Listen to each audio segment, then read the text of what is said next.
আপনার আমি অরিজিনাল দিতেছি ভাই। আপনি আমার কাছে আইছেন, আমার একটা দায়িত্ব আছে না? এই ইমরান ভাই, আপনি একটু চাবিটা ধরেন। এই ল, এটা রে জাপানি বানাই দে যা। ভাই এটাই তো চায় না, এটার আপনি জাপানি বানাইবেন কেমনে? বাইরে বুঝাই দে তো ব্যাপারটা কি। বাইরে জিনিসটা এমনি জাপানির জিনিস, বুঝছেন? এটার ভিতরে যখন সবটা ডালমু না, তখন এই জিনিসটা জাপানির জিনিস হয়ে যাবে, বুঝেন নাই? অরিজিনালের মতন কাজ করবো, বুঝছেন ভাই? ভাই বুঝছে, ভাই বুঝছে না ভাই?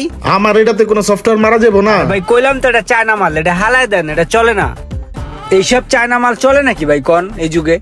আপনি ওটার চিন্তা বাদ দেন, আপনার আমি অরিজিনালের ভিতরে জাপানি প্রোগ্রাম ঢুকাই দিতেছি। এই ইমরান, প্রোগ্রামটা ঢুকাই দে বাইরে। কি প্রোগ্রাম কইতাছে কিছুই তো বুঝতেছি না।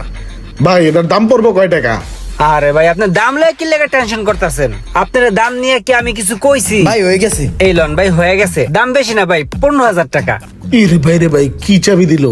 এই চাবির দাম 15,000 টাকা। 15,000 টাকা হলে তো আমি পুরো সেট আপই চেঞ্জ করে নিতে পারতাম।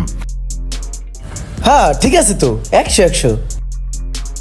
এই চাবি কোনোদিন ডিস্টার্ব করবো না ভাই, এটা 100% জাপানি চাবি। না ঠিক আছে ভাই, ওই যে টিভিটা মাঝে মাঝে হ্যাং করে, ওটা একটু দেয়া দেওয়া যায়? দেখবেন একটু ওইটা।